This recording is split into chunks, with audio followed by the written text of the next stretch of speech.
even when you come to the recruitment, it's a complete scam.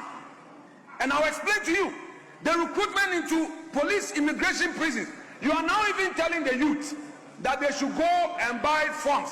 They should go behind computer and do aptitude tests. In this country, how many areas have internet? A few moments later. Would not do that specifically to hurt him or his ministry. And if, Mr. Speaker, the text of my concerns reflected so, it is hereby accordingly withdrawn. And, Mr. Speaker, as colleagues, when a member feels strongly about a statement which is unintended, the right thing to do is to withdraw and apologize to him. Mr. Speaker, I proceed to do so and to assure him that concerns that would arise out of any matter shall be properly be brought to his attention. But on this matter, as I've said before, I will repeat it for Hansa, that anything related to him or his ministry is withdrawn. And again, apologies to him. Mr. Speaker, that's it. I leave matters to rest. Yes, Honorable Minister for Interior, you've heard the minority leader. He is retracting and rendering an apology for the statement made during the State of the Nation's address, following which you have lodged a complaint requesting a matter to be referred to privileges, and same was referred to privileges. What do you say?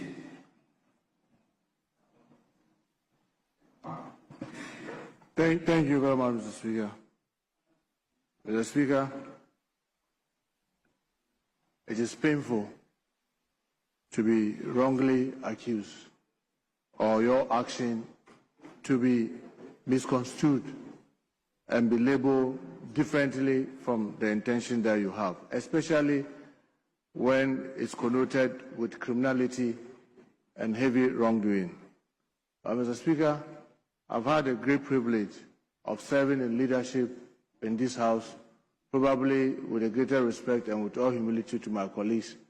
For those of us sitting in the chamber now, I have served in leadership longer than anybody, and I'll be the last to thwart efforts of leadership in trying to help run this House, except to say that, colleagues, remember most of the times I keep saying, please, let's respect each other. I will be the first to always say that fight for the right thing to be done. Make sure that wrong things are not done. But let's not do it as though we intend to destroy each other.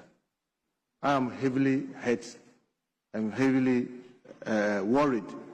But who am I to say that if a colleague acts using the same spot or the same microphone in the same chamber, now comes back to say he has withdrawn and is apologizing? Who am I to say that I'm going to play God and I will not accept it? I accept it wholeheartedly, and I pray that this guides all of us, myself, the hardworking service commanders that I have, the hardworking staff at the ministry, for us to continue to do the right thing, and to also assure the minority leader and the minority and the whole House that if there are anything that they think needs our attention, we'll be more than happy to look at them and address them. But I want to thank you, Mr. Speaker, because even if we go to privileges and a member that you are referring to privileges goes there to say that I'm sorry for all that I've said, it ends the matter.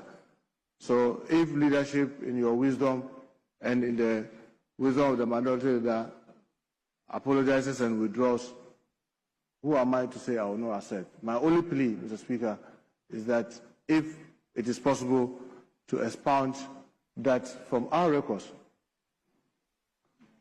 That will be most useful, so that we expound it from our records so that it's like it never existed.